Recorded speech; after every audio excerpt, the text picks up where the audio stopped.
aming bayan. Dinggin mo ang dasal ng Pilipinas mong mahal. Itaas mong muli at bigyan mo ng dangal.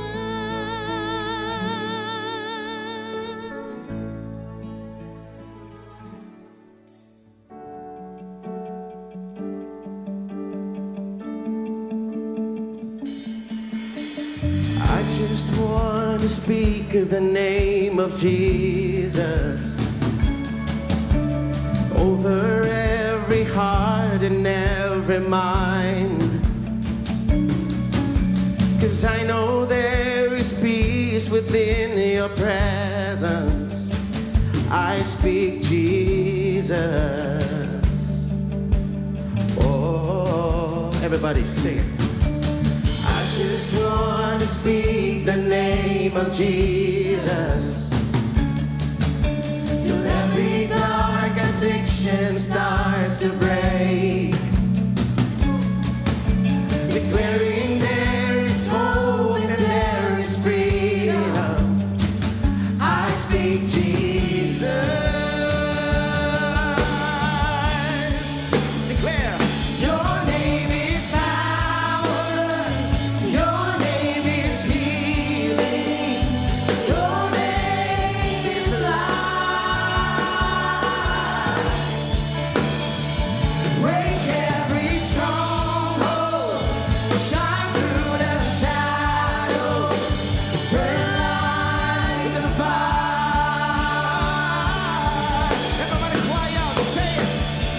Shout Jesus from the mountains, Jesus in the streets, Jesus in the darkness over every enemy, Jesus for my family. I speak the holy name, Jesus. Jesus.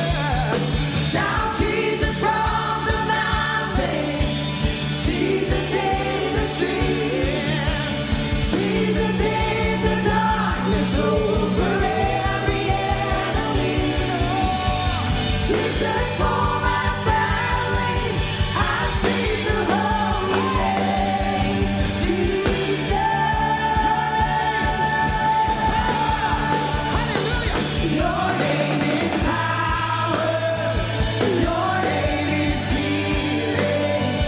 Your name is life. Break every stronghold. Shine through the shadows. Burn like the fire.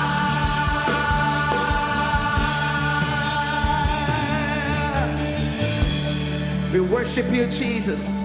We speak your name over the Philippines, Lord.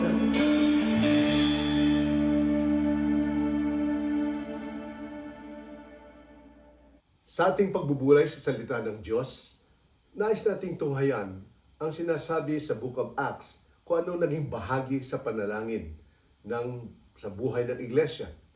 Anim po ang nais nating makita dito. Unang-una, in Acts chapter 1 verse 14, prayer is the primary action for preparation. All this with one accord were devoting themselves to prayer together with women and Mary, the mother of Jesus, and his brothers. Sinabi ng Panginoon, bababa sa inyo ang banal na Espiritu, at pagbaba ng banal na Espiritu, lulukuban kayo ng kapangyarihan, and you will be my witnesses.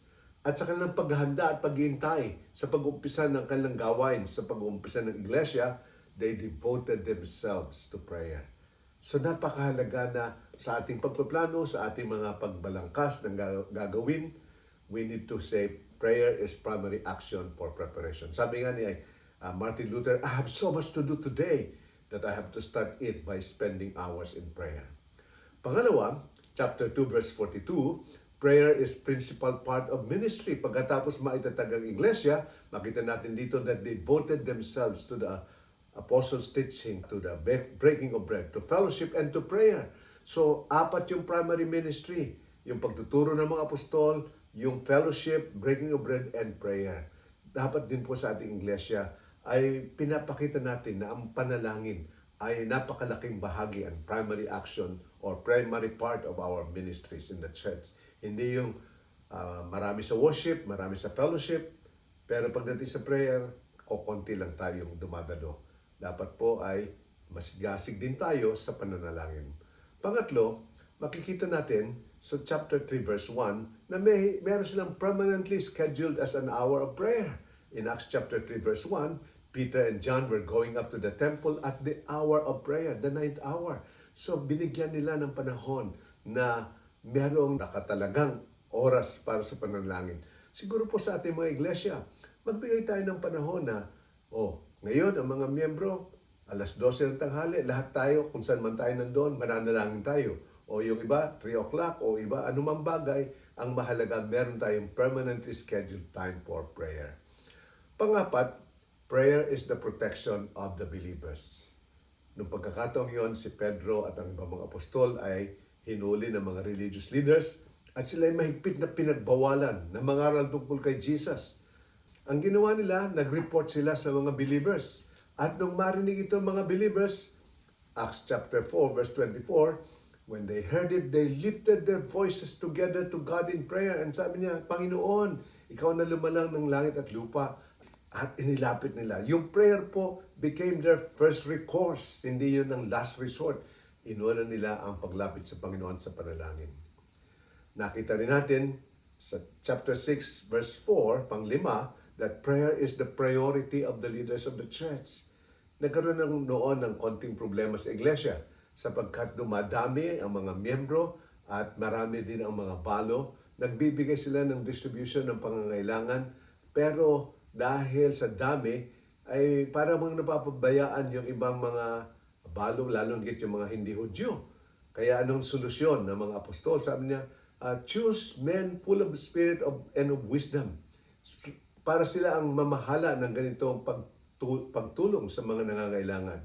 But verse 4, but we will devote ourselves to prayer and the ministry of the word. So ang prayer is the priority of the leaders of the church.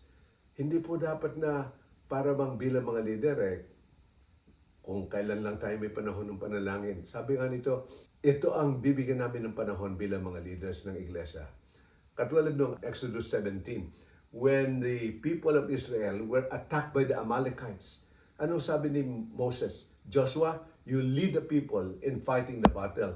Ako pupunta doon sa bundok at kasama si Aaron and Hur.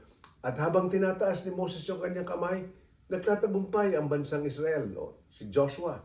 Pero nung bumababa ng kanyang kamay, ay natatalo sila. Ibig sabihin, may correlation yung kanyang intercession dun sa nangyayari sa baba. Naging priority ng leader ang pananalangin. And then, panghuli, in Acts chapter 12 verse 4, ngayon hindi lamang religious persecution, political persecution.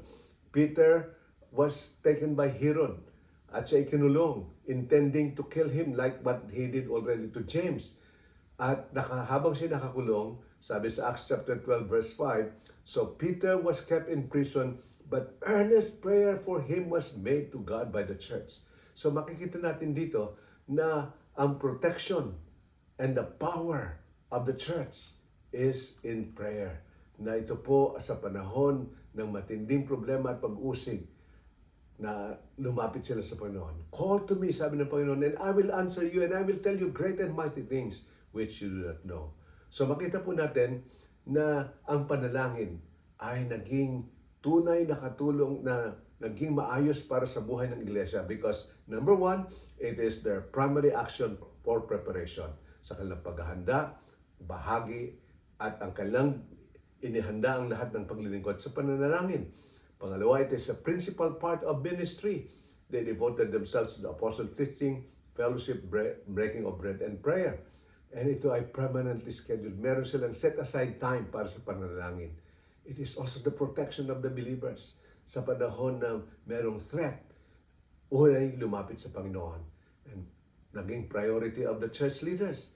Sa panahon may mga usaping problema sa iglesia, ibinigay yung ibang trabaho sa mga elders o sa mga deacons, and bilang mga leaders, ang priority nila ay ang panalangin. And when the time of political persecution came, it became the power of the church. Peter was released in prison because earnest prayer was made for him by the church. Let me end with this story. One of the elders of our church read this sa aming gathering ng leaders. I wrote this to you so that we can pray for one another. Dahil sabi niya, one time, katabi ko sa aeroplano yung isang taong kala ko'y nananalangin. At hindi ko siya ginambala. Maya-maya dumating ang stewardess to provide the food.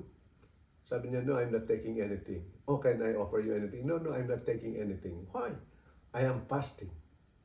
Eh, di nung umalis na yung stewardess, sabi niya, oh, ikaw ba'y Kristiyano? A while ago, you seem to be praying. Now I heard you are fasting. Sabi niya, no, I'm not a Christian. I'm a member of the Church of Satan. And I am praying and fasting to Satan that he will destroy the marriages of Christian leaders of this land. Wow. Even our enemy, Satan, knows the importance of prayer, and they are mobilizing members of the Church of Satan to pray and fast to Satan. Narinig ko nga sa interview ni Oprah Winfrey, yung high priest of the Church of Satan, si Anton Van Labey. Sabi niya, kaming mga members of the Church of Satan are very moral people. In fact, our morality is even better than the morality of Christian leaders in this land. Ganun pala. Kaya nila pinapanalangin na masira ang marriages ng Christian leaders is to discredit their morality. Mga kapatid, we are involved in war. We have our spiritual enemy, and we need to employ the resources that God has given us. And prayer is our power, and we need to pray for one another. Nawa po, patuloy tayong lumapit sa Diyos. Patuloy tayong magbigay ng panahon sa panalangin, sapagkat prayer, as we have seen in the life of the early church, has been a very important part para po lang maging matagumpay, lumago, at maging maayos ang kanilang paglilingkod. Nawa sa ating buhay, maging bahagi ang pananalangin. We see the power of God release. We see the guidance, the direction, and the help of God release as we come to God in prayer. Patuloy po natin gawin ang panalangin mahalaking bahagi sa buhay ng ating personal na buhay, sa pamilya, at sa buong iglesia. Pagpalain po tayo ng ating Panginoon.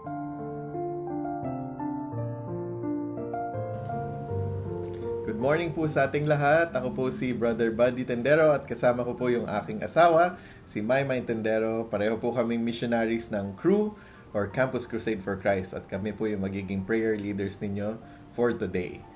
Kung meron po tayong Bibles, pwede po natin buksan sa Matthew 6 verses 9 to 13. Sa aklat ng Matthew chapter 6 verse 9 to 13. Basahin ko po para sa atin. Sabi po dito, Our Father in heaven, hallowed be your name. Your kingdom come, your will be done, on earth as it is in heaven.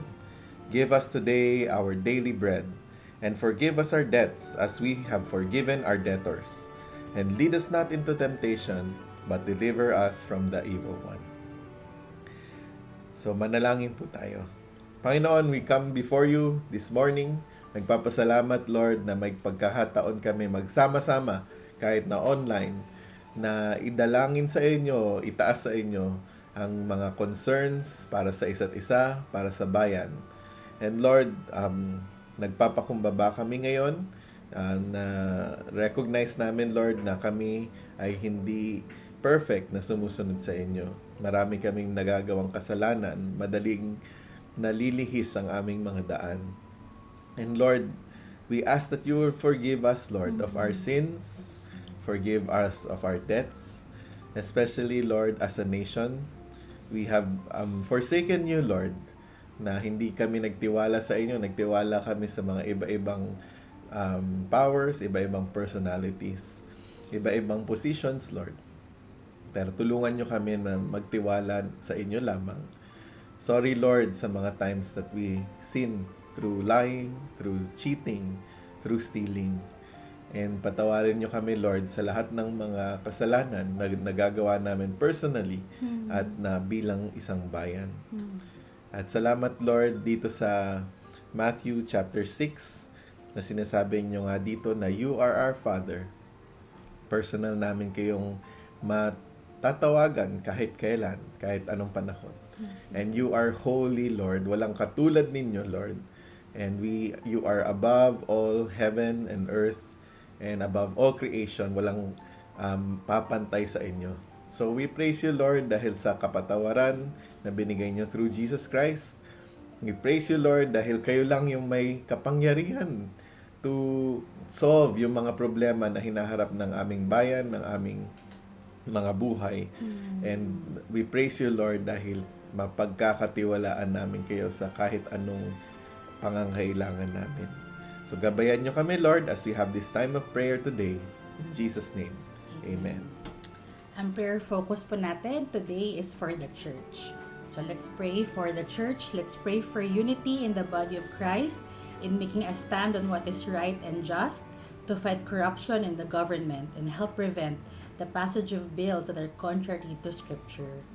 God, we do pray for unity in the body of Christ. Salamat that in these 40 days we can unite in prayer, and we pray that continually, God, we will have a stand as a body of Christ on what is right, what is just.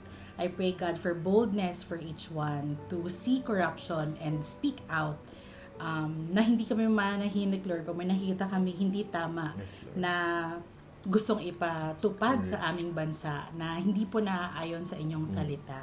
We pray, Lord, that we will be united in this endeavor, and we pray that you would protect those who are standing for what is true and right, those in the church who are speaking out, those in the government who are speaking out.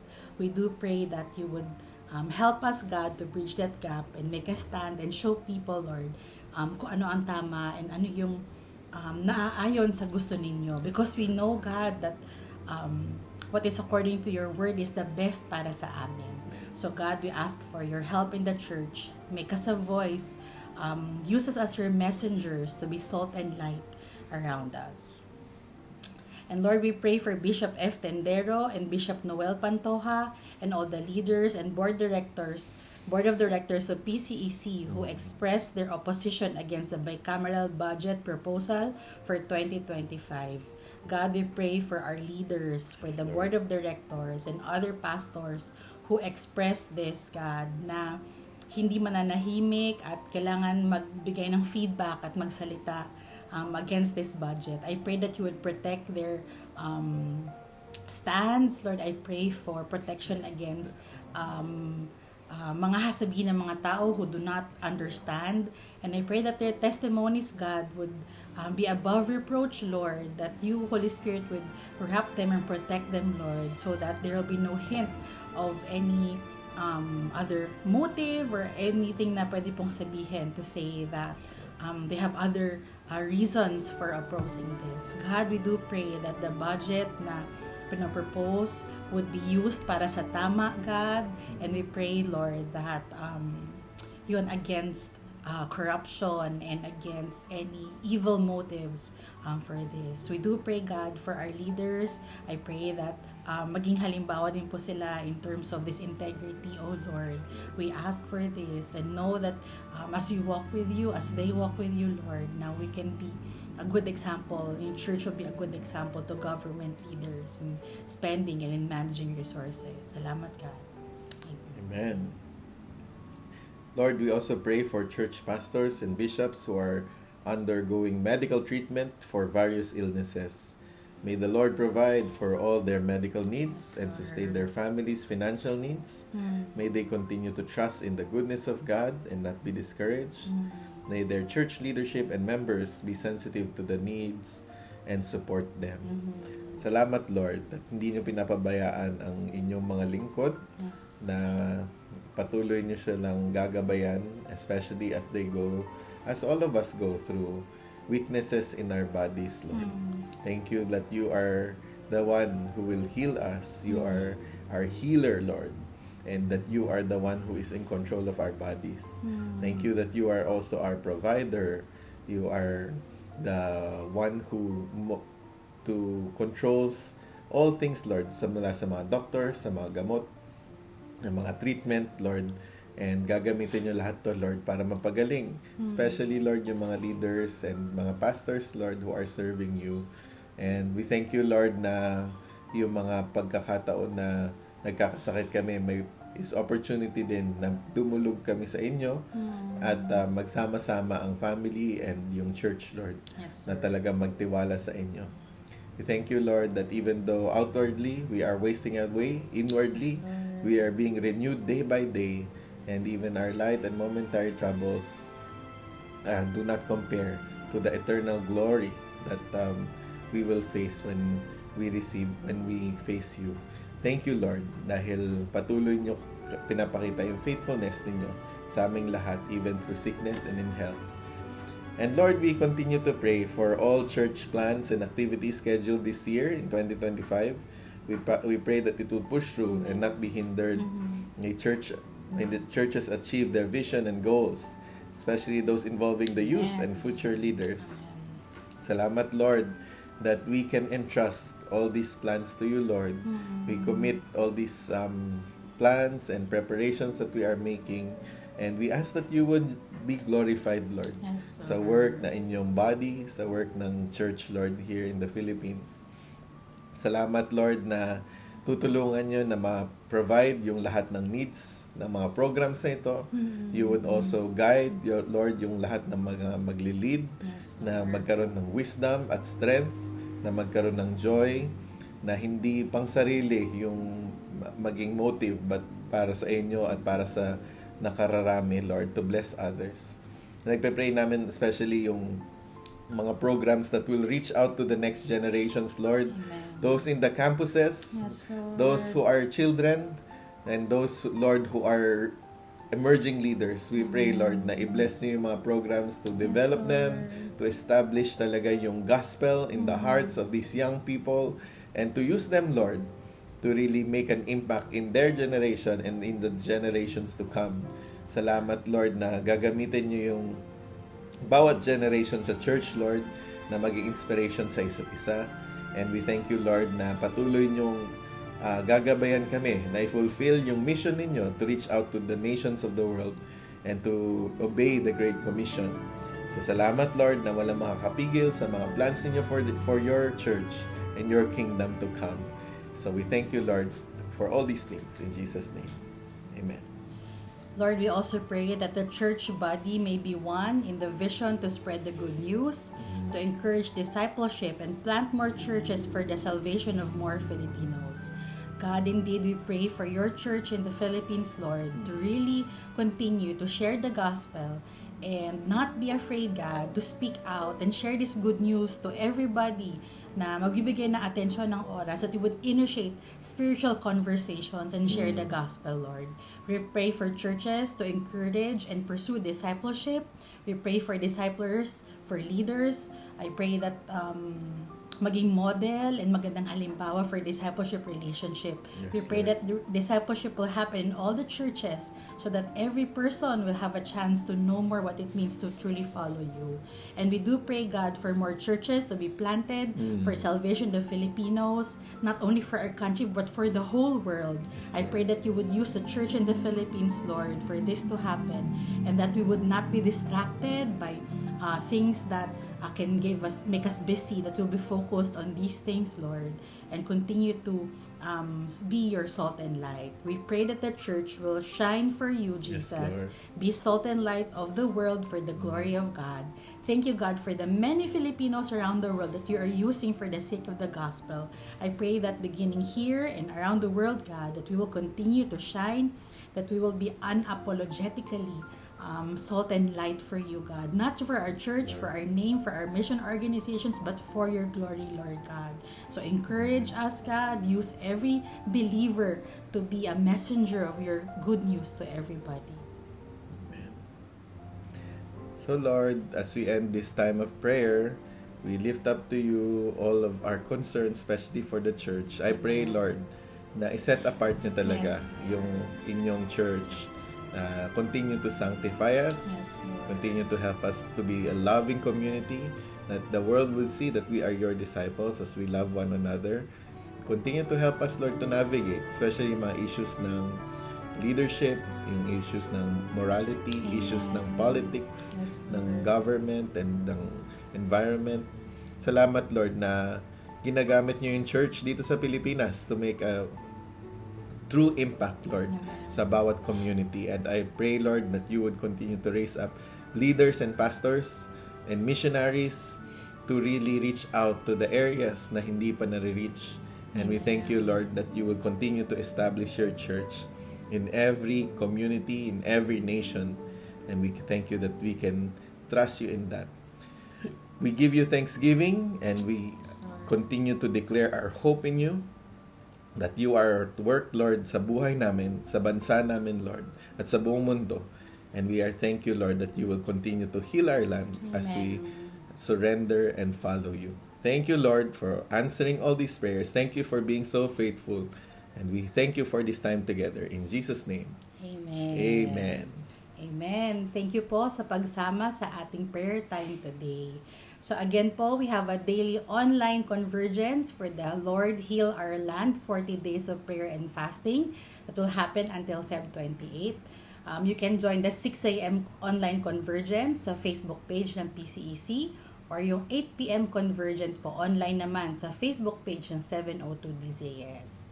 We encourage participants to invite your family and friends to join daily. You can also take a photo of you watching the daily convergence, and you can share these photos po sa Facebook page ng PCEC, or you can also post on your socials so that more will pray for the nation.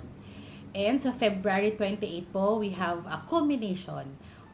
If you are from Metro Manila, please join the culmination, the prayer gathering sa Green Hills Christian Fellowship from 9 a.m. to 12 noon to celebrate the end of these 40 days of prayer and fasting. If you cannot go on site, you can also have your own culmination on-site prayer gathering.